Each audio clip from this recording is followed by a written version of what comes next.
好，我是 Lin TV 的 Lin， 今天我们来聊聊刚刚好妈妈们怎么样才能存奶呢？有一些妈妈们非常的幸运，奶水量非常的充足，能够同时喂养刚出生的宝宝和储存大量的奶水。有一些妈妈们的奶水只能够刚刚好的供给给宝宝，也就是所谓的供需平衡。但是刚刚好妈妈也想要储存一些奶水，以便不时之需，那要怎么办呢？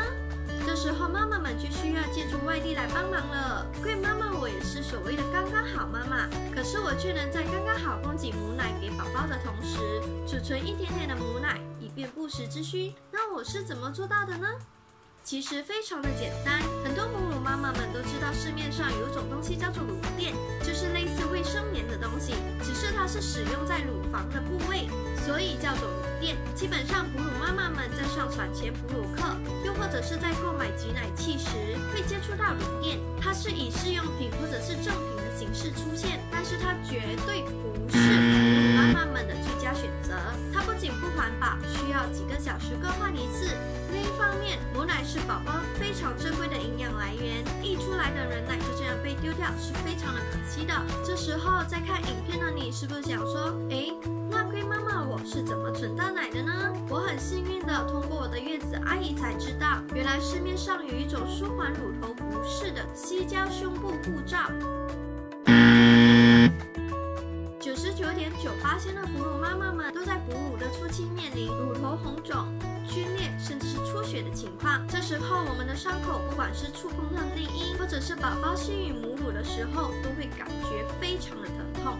Oh my god！ 贵妈妈我曾经在深夜亲喂时被这种痛醒。What？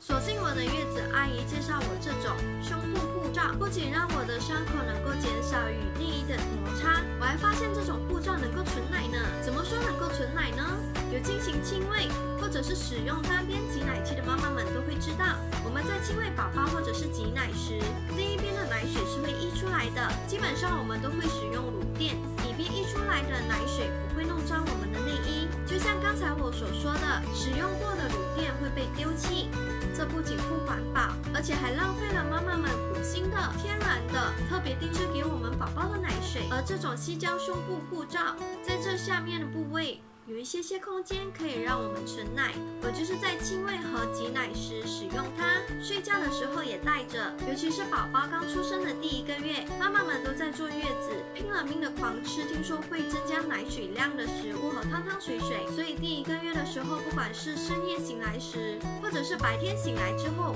都会发现胸部护罩里有奶水。如果是没有使用护罩或乳垫的妈妈们会发现，起床后衣服上或者是床上都会湿湿的，洗完热水澡之后，我也立马带上它。这时候奶水会像温泉一样涌出来，基本上我就是靠着24小时带着它，才能一点一滴的存到奶。可是如果把它当作是存奶器的妈妈们要注意咯，上面这个部位是让空气流通的小孔，当我们做一些弯腰或者是身体向前倾的动作时，里面的奶水是会溢出来的。这时候你最想做的事情就是2、3、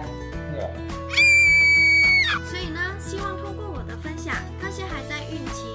计划宝宝出生后喂母乳的妈妈们，还有那些觉得使用乳垫很浪费，却不知道有其他选择的妈妈们，这种胸部护罩是另一个选择。市面上有不同牌子和类型的胸部护罩，哺乳妈妈们能够上网找找，看你喜欢或者是适合怎么样的胸部护罩。我会把我使用的牌子和产品名称的链接放在影片的下方，有兴趣的哺乳妈妈们可以点击以了解更多。那今天的影片就到这里，如果你喜欢我的影片的话，请按赞和转发。如果你正面临一些哺乳的问题，可以留言分享你的经历。如果我有解决的方法，我会在下一个哺乳影片提供解决的方法，希望能够帮到你。也别忘了 follow 我的脸书和 IG， 我会不时的在接下来的影片里分享一些哺乳的经验和其他一些有趣的事物。那我们下次见咯，拜拜。